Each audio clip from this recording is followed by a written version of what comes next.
కాజీ చేసిన మోసం. చాలా కాలం క్రితం సుజ్నీ నగరాన్ని సుల్తాన్ మొహమ్మద్ పరిపాలిస్తూ ఉండగా ఒక వర్తకుడు అజర్బైజాన్ నుంచి హిందూ దేశానికి ప్రయాణమై వస్తూ గజనీ నగరం చేరాడు. ఆ నగరం అతనికి నచ్చింది. అందుచేత అక్కడే స్థిరపడి తన వృత్తైన వర్తకం చేసుకుందామని నిశ్చయించుకున్నాడు.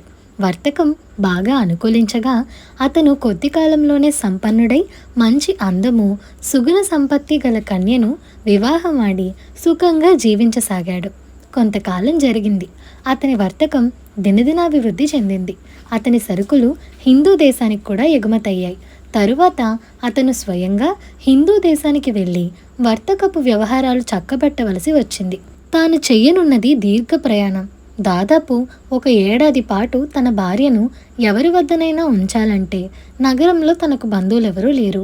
నగరంలో ఒక కాజీ అంటే న్యాయాధికారి ఉన్నాడు.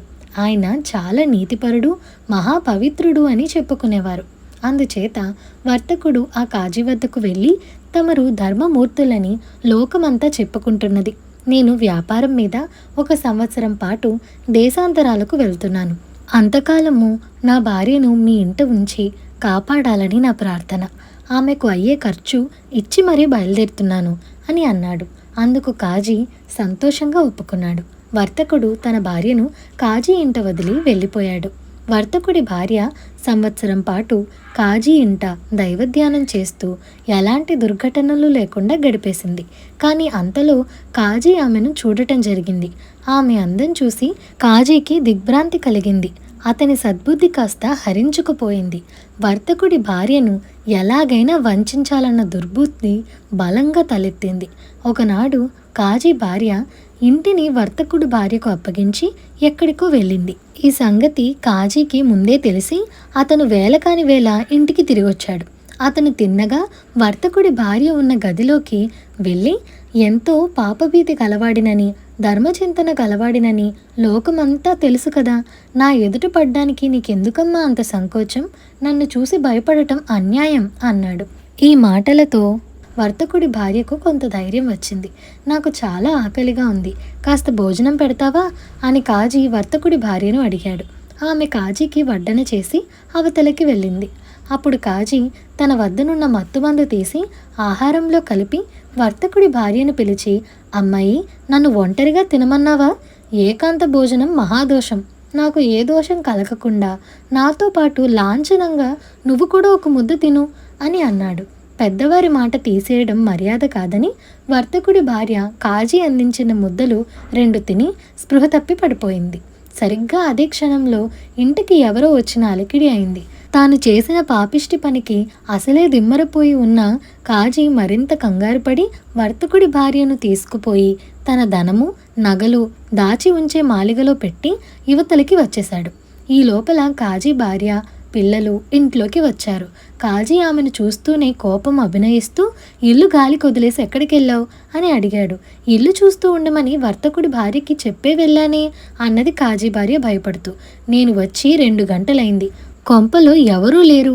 ఎవరిని పడితే వాళ్ళని నమ్మొచ్చా? ఏమేం పోయాయో ఏంటో అన్నాడు కాజీ. కాజీ భార్య, పిల్లలు ఆశ్చర్యపోయారు. వర్తకుడి భార్య ఎంత మంచిదో వారికి పూర్తిగా తెలుసు.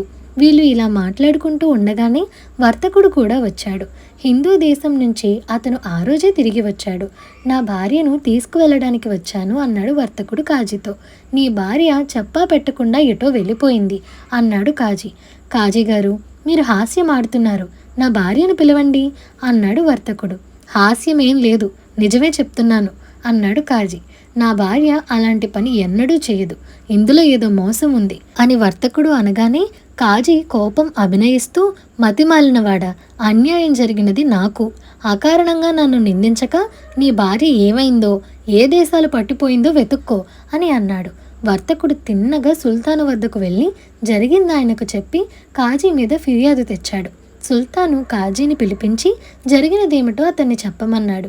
3 నెలల క్రితమే వర్తకుడి భార్య తన ఇంటి నుంచి చెప్పకుండా వెళ్ళిపోయిందని, ఎంత ప్రయత్నించినా ఆమె ఆచూకీ ఎక్కడ దొరకలేదని కాజీ సుల్తానుకు విన్నవించుకున్నాడు. నా భార్య అలా ఎన్నటికీ చేయదు, కాజీ చెప్పేది అబద్ధం అన్నాడు వర్తకుడు. సాక్షులుంటే పట్టుకురమ్మని సుల్తాను కాజీని ఆదేశించాడు. కాజీ వెళ్ళి తన ఇరుగు పొరుగున ఉన్న పనికిమాలిన వాళ్లకు లంచం పెట్టి సాక్షులుగా తెచ్చాడు. వాళ్ళంతా కాజీ చెప్పమన్నట్టే సాక్ష్యం చెప్పారు. సుల్తాను వర్తకుడి ఫిర్యాదును తోసిపుచ్చాడు. వర్తకుడు హతాశుడైపోయాడు. సుల్తాన్ మొహమ్మద్కు ఒక అలవాటుండేది. ఆయన సామాన్య పౌరుడి దుస్తులు ధరించి వీధుల వెంట తిరుగుతూ ప్రజలు అనుకునేది వినేవాడు. అదే ప్రకారంగా ఆయన ఆ రాత్రి కూడా నగరం పర్యటించసాగాడు. ఆయన ఒక దుకాణం దగ్గరికి వచ్చేసరికి అక్కడ కొందరు కుర్రవాళ్ళు ఆడుకుంటున్నారు. వాళ్ళు ఒకరిని రాజు చేసి, ఒరే, నువ్వు సుల్తాన్ మొహమ్మద్ లాగా తీర్పులు చెప్పావంటే నిన్ను పదవి నుంచి దించేయగలం, జాగ్రత్త అని అన్నారు. సుల్తాన్ ఈ మాట విని నిర్ఘాంతపోయి ఆ మాట అన్న కుర్రవాడితో, సుల్తాన్ మొహమ్మద్ తీర్పులు సరిగ్గా చెప్పడంటావా అని అడిగాడు. ఇవాళ సుల్తాన్ ఇచ్చిన తీర్పేంటి?